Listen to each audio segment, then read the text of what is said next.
특별감찰관에 대한 임명 그 질문에 대해서는 잘 제가 이해가 안 되더라고요. 그러니까 특별감찰관 임명하겠습니다라고 얘기는 하셨는데 그 뒤에 이제 단서 조항이 붙었거든요. 다만 국회에서 동의를 받아 오시면 하겠다 이렇게 얘기를 하셨어요. 근데 사실 야당이 지금 국회의 다수석을 차지하고 있고 야당은 특별감찰관이 아닌 특검을 요구하고 있거든요. 그러니까 현실적으로는 특별감찰관 받아올 수 있으면 받아와봐. 근데 못 받아오잖아. 라는 의미. 그럼 난 안 해. 이런 뉘앙스로 저는 읽혔거든요. 그래서 제2부속실에 사람 이제 뽑으면은 곧 가동됩니다. 뭐 이런 발언도 하셨는데 사실 제2부속실은 여사 활동에 대한 지원 뭐 아니면 방향성을 주는 곳이지 이제 과거의 의혹을 해명할 수 있는 기구는 아니잖아요. 그렇다면 이 김건희 여사의 의혹에 대한 뭐 특별감찰관이든 특검이든 이 항방은 어떻게 봐야 되는지도 궁금해요. 일단 특검에 대해서는 위헌적이다라고 분명히 선을 그었고 네. 그건 아마 여당 대다수 의원들의 생각도 마찬가지일 여당에서도 겁니다. 받을 확률은 없는 것 같아요. 그 뒤에 좀 더 질문이 나오면 제가 특검 관련된 설명은 더 드리도록 하고요. 좋습니다. 특별감찰관은 네. 여야가 3명을 추천하도록 돼 있어요. 그러면 그중에 1명을 대통령이 임명하는 건데 이게 지금 여당과 야당의 어떤 협상 내용입니다. 물론 야당은 우리는 특감에 관심 없다, 특검하겠다 하고 있지만 여당 같은 경우는 이걸 북한 인권재단 이사와 연계시켜야 된다는 주장도 있고 또 한동훈 대표는 그거 상관없이 하자는 주장도 있는데 뭐가 됐든 네. 야당과의 어떤 협상이나 이 대화 국면에서 우리는 특감도 하지 않느냐. 특히 야당은 문재인 정부 5년 내내 특감을 안 했기 안 때문에 했죠. 네. 어떤 여당의 협상 카드가 될 수 있는데 그걸 대통령이 국회 여야 합의 없이 그냥 일방 임명하겠다? 예를 들면 여당 추천 인사만 가지고 임명하겠다고 하면 야당이 또 꼬리를 잡을 겁니다. 왜 우리 추천목은 안 받아줬느냐. 그러면서 그럼 너네 빨리 추천해라 해도 자기들은 관심 없다고 또 추천을 안 하고 있는 좀 웃긴 형국인데 어쨌거나 절차상의 명분을 갖추기 위해서라도 3명 추천 중에 1명은 야당 추천이고요. 1명은 여당 추천, 나머지 하나는 여야 합의 추천이거든요. 그러니까 여기에 있어서 야당의 추천 인사는 받아줘야 돼요. 안 받아주고 여당이 3명을 다 추천하거나 아니면 여당이 1명만 추천한 사람을 임명하면 야당에서 뭐라 하겠습니까? 짜고 쳤다라고 하지 않을까요? 네. 물론 3명이 추천되면 대통령이 아마 여당 추천한 사람을 고를 가능성이 높겠지만 그렇죠. 네. 그래도 이 절차적 이 과정과 정당성이라는 게 있잖아요. 그래서 대통령께서 분명히 본인의 어떤 입으로 북한 인권재단 이사 연계니 뭐니 이런 부분을 말씀하진 않았어요.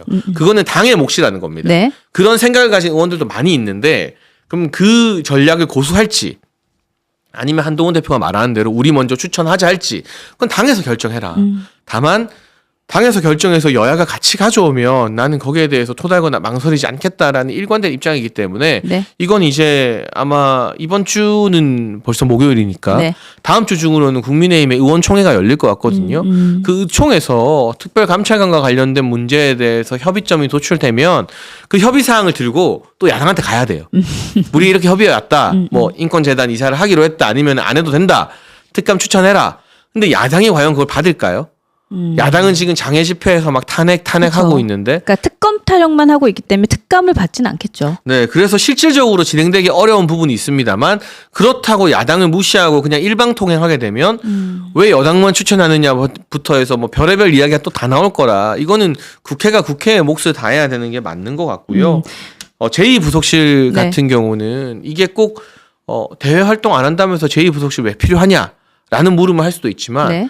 많은 분들이 제2부속실이라는 기구를 통해서 공식적으로 김건희 여사의 행보를 좀 조율하고 필요하다면 관리도 하고 보좌해달라고 말을 했습니다. 그러니까 그 대외 활동의 여부 상관없이도 이 부속실은 필요한 것 같다는 생각이 들어요. 그럼요. 네. 왜냐하면 지금까지 이 제2부속실이라는 공식 기구가 없었기 때문에 뭐 김건희 여사와 인연이 있거나 또는 친분이 있는 참모들이 김건희 여사에게 개별적으로 뭐 보좌를 하고 조언 네. 주는 걸 가지고 뭐 한남동 라인이니 뭐니 이런 오해와 억측들이 생겼잖아요. 그러니까 아예 그런 오해가 발생하지 않도록 공식 기구에서 보좌하고 또 김건희 여사 같은 경우도 본인이 물어볼 일이 있으면 그 공식 기구의 자문을 구하면 되는 것이고 활동이라는 게 대외 활동을 안 해도 비공식적으로 영부인의 역할이 꽤 많아요. 그러니까 예를 들면 우리나라의 대사들이 부임을 하잖아요. 그 외국 대사 부인들이 영부인과 만나서 친교 뭐 행사 같은 걸 합니다. 네. 비공식적으로.